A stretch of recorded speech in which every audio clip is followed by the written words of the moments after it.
New Black Wall Street Book Club. Evan Jefferson, brother, much love. Educating, elevating, because in knowledge is the power and we'll never give it up. Literature's for the masses. Where to put your money down and how to watch your assets. Yeah, uplifting others is a passion. My brother Evan, he will turn it into action. New Black Wall Street Book Club. You should come read with us. Yeah, we comprehend and discuss. If we all just come together, there's no limit for us. Here comes your host, New Black Wall Street. Evan, take it away. New Black Wall Street Book Club. New Black Wall Street Book Club. Grand rising to you, billionaires. Thanks so much for joining us here today on the New Black Wall Street Book Club, where black folk do read. You put in a book, we absolutely will find it. I'm your host, ERGJ, your certified financial educator, CEO of ERGJ Enterprises, ERGJ Black Bazaar, and international best-selling author of the book, The Black Billionaires Club. It's a study of black wealth. It's a study of the 12 richest black people in the world today and how they built their wealth. And I just believe that if you want to be wealthy, that's a big if, by the way, but if you do, I recommend that you study wealthy people. Well, you can find that book by simply going to www.theblackbillionairesclub.com, www.theblackbillionairesclub.com. You can find that link in the description above or below.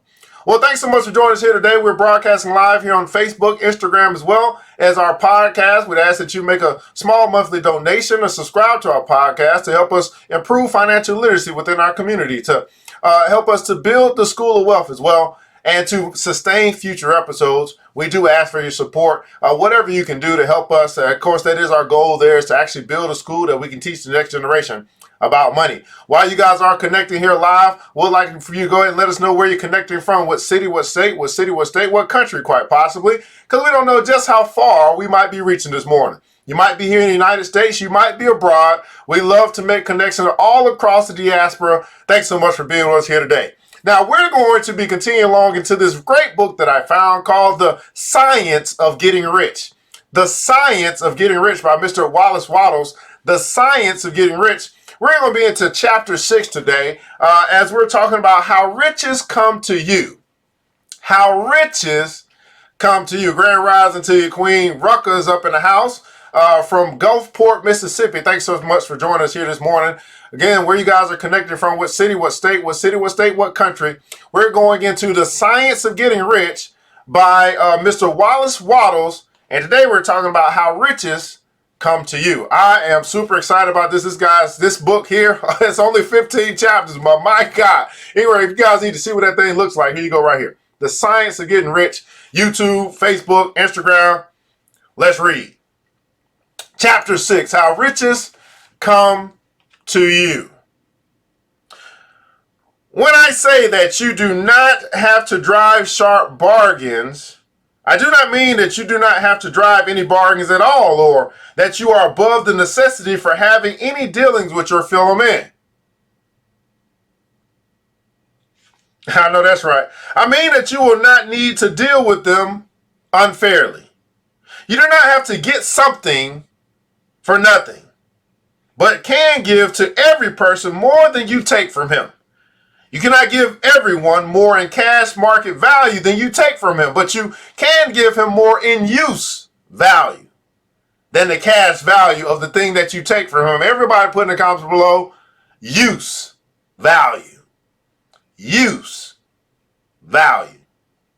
The paper, ink, and other material in this book may not be worth the money you pay for, but if the ideas suggested by it bring you thousands of dollars, those who sold it to you have not wronged you. They have given you a great use value for a small cash value. Let us suppose that I own a picture by one of the great artists, which in a developed society is worth thousands of dollars. I take it to Baffin Bay and by salesmanship induce a native dweller to give a bundle of furs worth $500 for it. I have really wronged him, for he has no use for the picture. It has no use value to him. It will not add to his life. But suppose I give him a gun worth $50 for his furs. Then he has made a good bargain. He has use for the gun. It will give him many more furs and much food. It will add to his life in every way. It will make him rich. Use. Value. When you rise from the competitive to the creative plane, you can scan your business transactions very strictly. And if you are selling any person anything which does not add more to his life than the thing he give you in exchange, you can afford to stop it. You do not have to beat anybody in business. And if you are in a business which does beat people, get out of it at once. Give everyone more in use value than you take from him in cash value. Then you are adding to the life of the world by every business transaction. If you have people working for you, you must take from them more in cash value than you pay them in wages. But you can so organize your business that it will be filled with the principle of advancement. And so that each employee who wishes to do so may advance a little every day. You can make your business do for your employees what this book is doing for you. You can so conduct your business that it will be a sort of a ladder by which every employee who will take the trouble may climb to riches himself. And given the opportunity, if you will not do so, it is not your fault. And finally, just because you are to cause the creation of your riches from formless substance which permeates all your environment, it does not follow that they are to take shape from the atmosphere and come into your being before your eyes. If you want a sewing machine, for instance, I do not mean to tell you that you are to impress the thought of a sewing machine on thinking substance until the machine is formed without hands in a room where you are to sit and elsewhere. But if you want a sewing machine, hold the mental image of it with the most positive certainty that it's being made or it's on its way to you. After once forming the thought, have the most absolute and unquestioning faith that the sewing machine is coming. Everybody put in the comments, so it's coming. Right now, I want you to think about whatever it is that you want, desire, want to have, want to be, whatever. And with unquestionable faith, type in the comments below, it's coming. It's coming. Never think of it or speak of it in any other way other than as being sure to arrive. Claim it as already yours. It will be brought to you by the power of the supreme intelligence acting upon the minds of men. If you live in Maine, it may be that a person will be brought from Texas or Japan to engage in some transaction that will result in your getting what you want. If so, the whole matter will be as much to that person's advantage as it is to yours. Do not forget for a moment that the thinking substance is through all, in all, communicating with all, and can influence all. Do not forget for a moment that the thinking substance is through all, in all, communicating with all, and can influence all. The desire of thinking substance for fuller life and better living has caused the creation of all the sewing machines already made, and it can cause the creation of millions more, and will, whenever people set in motion by desire and faith and by acting in a certain way.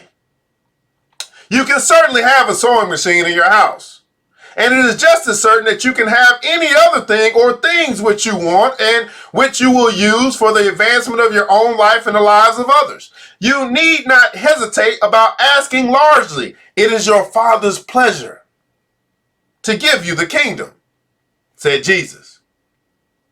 Original substance wants to live all that is possible in you and wants you to have all that you can use and will use for the living of the most abundant life. Everybody put in the comments below, all. All. Let me read that again. Original substance wants you to live all that is possible in you and wants you to have all that you can use and will use for the living of the most abundant life. If you fix upon your consciousness the fact that your desire for the possession of riches is one with the desire of the supreme power for more complete expression, your faith becomes invincible. Once I saw a little boy sitting at a piano. vainly trying to bring harmony out of the keys. I saw that he was grieved or provoked by his inability to play real music. I asked him the cause of his vexation. He answered, I can feel the music in me, but I can't make my hands go right. The music in him was the urge of original substance, containing all the possibilities of all life.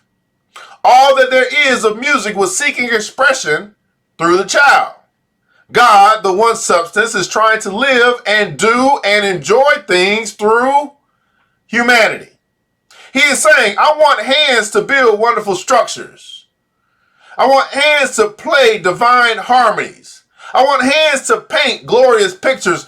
I want feet to run my errands. I want eyes to see my beauties. I want tongues to tell mighty truths and to sing marvelous songs, and so on.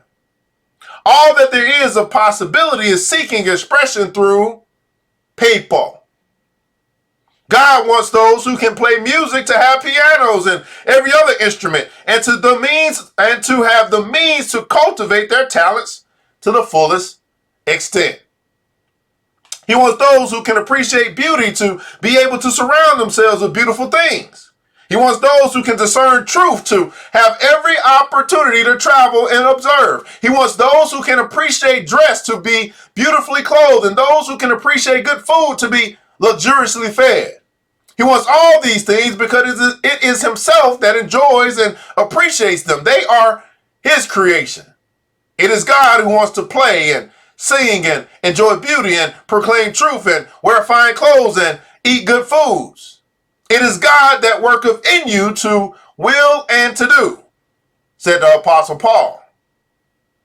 The desire you feel for riches is the infinite, seeking to express himself in you as he sought to find expression in a little boy at the piano. So you need not hesitate to ask largely.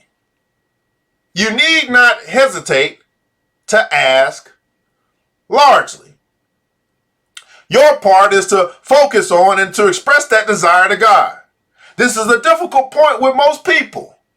They retain something of the old idea that poverty and self-sacrifice are pleasing to God.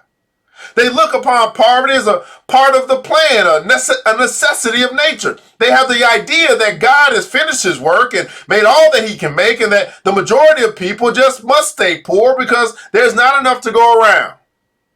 They hold to so much of this erroneous thought that they feel ashamed to ask for wealth. They feel ashamed to ask for wealth. They try not to want more than a very modest competence, just enough to make them fairly comfortable.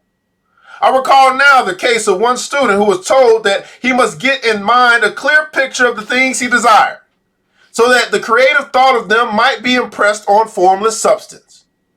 He was a very poor man, living in a rented house and having only what he earned from day to day, and he could not grasp the fact that all wealth was his. So, after thinking the matter over, he decided that he might reasonably ask for a new rug for the floor of his best room and a coal stove to heat the house during the cold weather. Following the instructions given in this book, he obtained these things in a few months. And then it dawned upon him that he had not asked enough. He went through the house in which he lived and planned all the improvements he would like to make in it. He mentally added a bay window here and a room there until it was complete in his mind as his ideal home. And then he planned its furnishings. Holding the whole picture in his mind, he began living in a certain way and moving toward what he wanted. And he owns the house now and is rebuilding it after the form of his mental image. And now, with still larger faith, he is going on to get greater things. It has been unto him according to his faith. And so it is with you and with all of us. It'll be done unto you according to your faith. And so it is with all of us. Well, billionaires, I guess this begs the question. Are you asking large enough? Are you asking large enough? the New Black Wall Street Book Club.